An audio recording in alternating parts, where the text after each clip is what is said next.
Hello, and welcome to Chapter 21 of my TearRing Saga Champions of Youth in a Low Turn Count playthrough.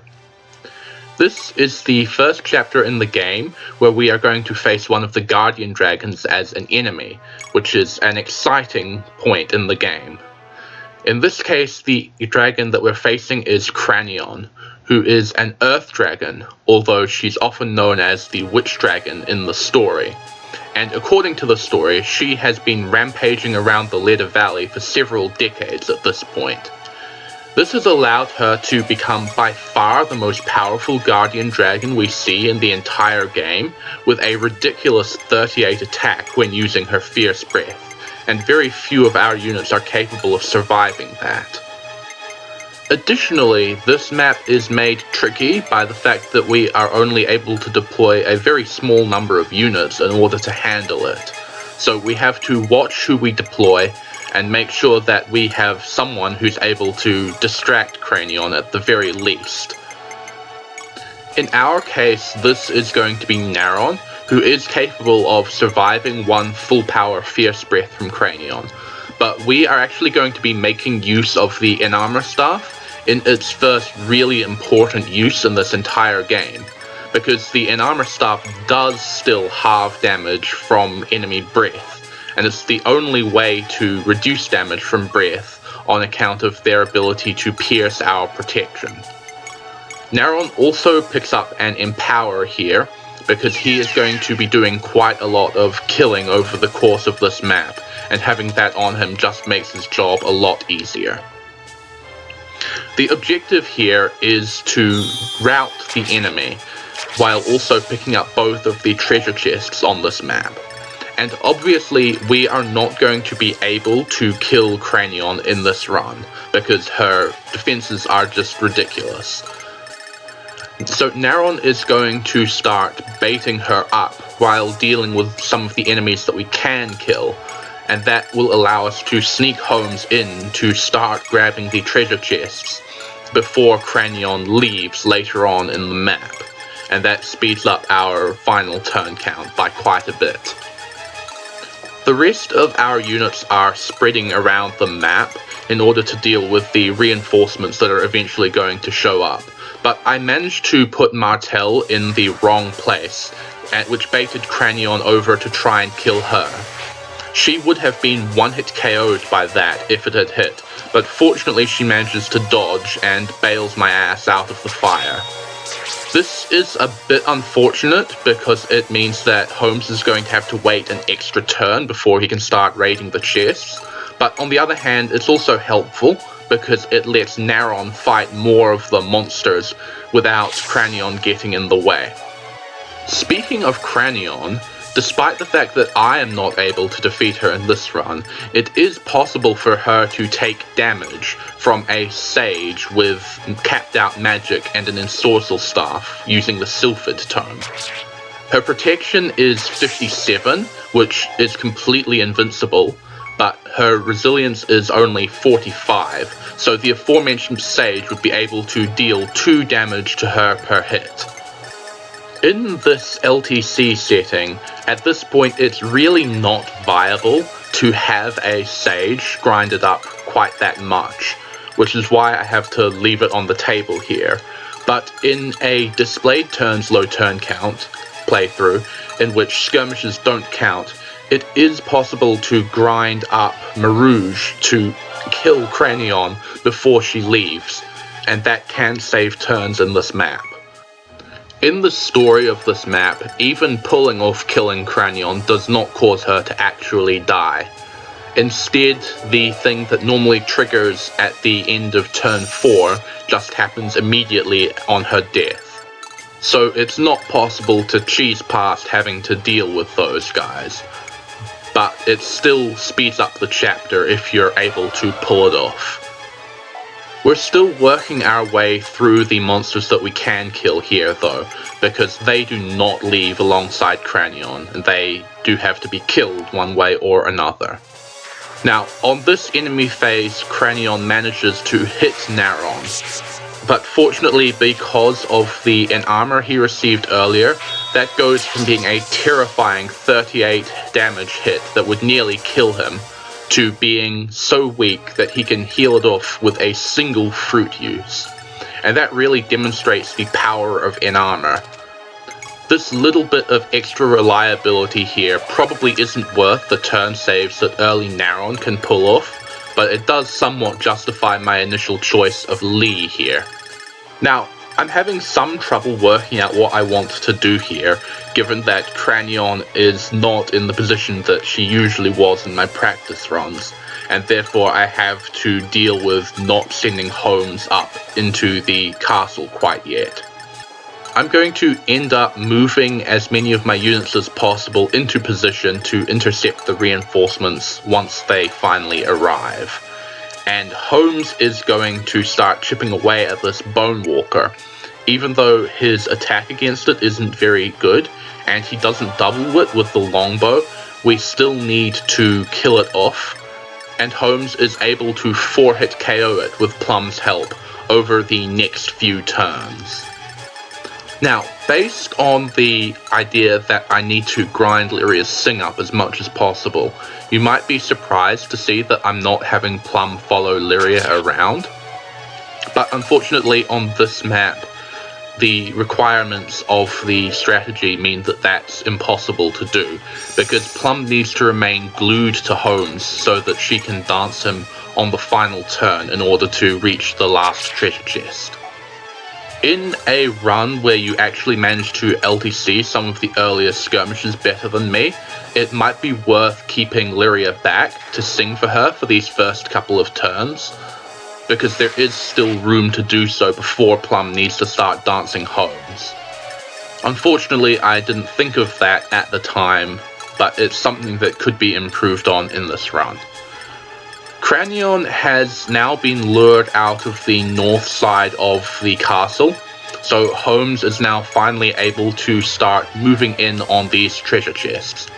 And in the first treasure chest, he is going to pull out an axe called Dolharkin. Dolharkin has very high might at 20, and it also has the same defensive property as Shram, or the N-Armor effect, so it's somewhat strong. However, it's not particularly accurate, and it also has a very high weight, also 20, which means that we're not going to be seeing all that much use for this axe in the course of the playthrough. And now we are about to have Katri use the Ring of Salia and unleash Neuron on the enemies that haven't quite spawned yet but will be there shortly. If you're playing a more casual run of this game, using Neuron to distract Cranion is a very good idea, because Cranion's high attack isn't quite high enough to pierce the 40 protection granted by Dragon Skin. The alternative to using Neuron is to use Shigen and rely on the Dullahan's effect in order to keep him from dying permanently. Cranion may be pretty scary, but let's not let it be said that the game doesn't give you the tools to distract her from your units that you need to keep alive. Anyway, we are coming up to the end of turn 4, and that means that Cranion is about to be taken away by Gwen Chaos, but unfortunately he leaves an enormous army of cultists in his wake. We're going to have to deal with them, but fortunately I have already got my units in place to start doing that. The first thing we want to get rid of is the gargoyle using summoner that Naron is attacking, because if he gets to summon some gargoyles, well, gargoyles are very difficult to one-round KO, so it would be difficult to finish off the rout if he managed to do that. There are also several shadow mages here who have 1 to 3 range with their swarm tomes, and that's annoying because it means they can't be counterattacked, but at least that frees up Naron to be able to use a killing edge instead of having to use a pylon, because that's much more reliable at dealing with all of the one-range locked enemies that he has to face. Neuron shows her use here by wiping out a large block of the easternmost reinforcements. She leaves alive the summoner, but we eliminate a witch as well as several of the swarm shadow mages, which makes this side much easier to deal with. Now, since all of the enemies that we have to rout are now here, and we had so much time to set up for their arrival, you might be wondering whether it's possible to do this map in 5 turns. And the answer to that, as far as I can tell, is that you cannot pull that off, because there are too many enemies who will not suicide on enemy phase, whether due to being summoners who are going to summon instead, or having 1 to 3 range, which cannot be countered by any of our units.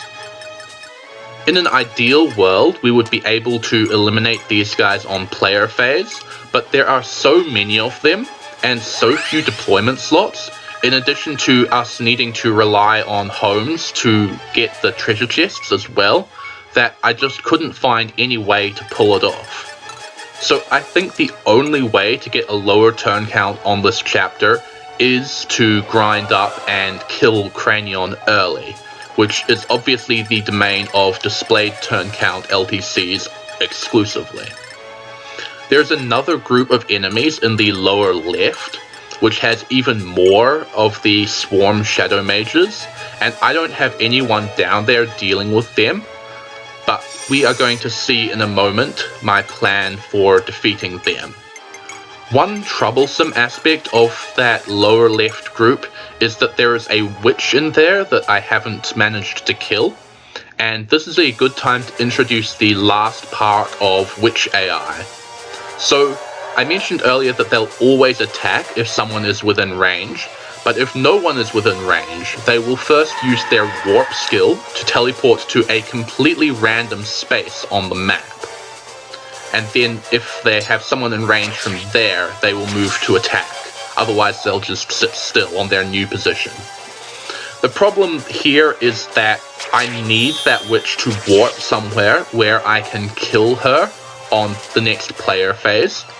And it's very easy for her to go into a place where I cannot reach her instead. So that's a frustrating bit of randomness when finishing off the LTC of this map. Fortunately, in this run, she teleports not very far from her starting position, and so she's going to get obliterated shortly. Martel manages to survive a second swarm attack on this enemy phase, which is convenient because it means that Naron doesn't have to face that attack, and his magical bulk is significantly worse than hers. It does mean that it's risky for her to face any more counterattacks for the rest of this map, but we don't have to have her do that, as we'll see shortly. Meanwhile, Naron is completely annihilating all of the enemies that are surrounding him, thanks to the empower boost that he got at the start of the map, and that includes all of the summons that the summoner managed to put out. Meanwhile, on the other side of the map, Vega is also doing very well against the Earthborn that were summoned by the summoner over there. Annoyingly though, one of the Earthborn decides not to attack Vega at all, and that means that we're going to have to kill him on player phase. But fortunately, that still means there's only 2 enemies over there, and 2 units that I have to finish them off, so that's going to be fine. Anyway, at the start of turn 6, the backup plan arrives. That is a large group of very powerful green units. This is the army of Richard and Tia, who we met earlier. And there is also Senate in there, who is a Prince of Canaan, and who is going to be important as well later on in the game. There are exactly enough combat units in this group to deal with the lower left reinforcements completely. So that's why I could get away with not sending anyone at all down there. Holmes is now going to open up the second chest, and that gets us the Dark Ruon, which is the whole reason that we came to Leda in the first place, so it's good that we got that. And Martel is able to double this other summoner, which means that she can kill him instead of having to risk death against the Swarm Shadow Mage on this turn.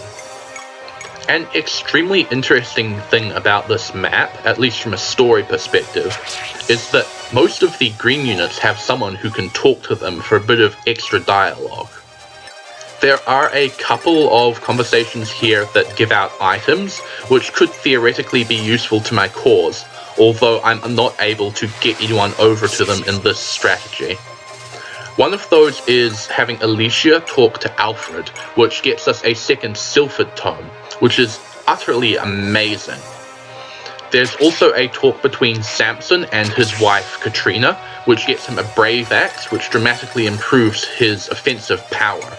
And Brave Axes have a truly absurd number of uses in this game, so that's a very, very strong weapon to have.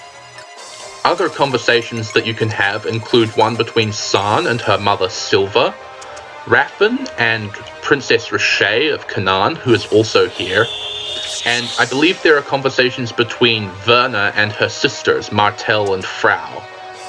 That's far from an exhaustive list of the story conversations here, but I'll leave it at that, because we're now about to see them all leap into action.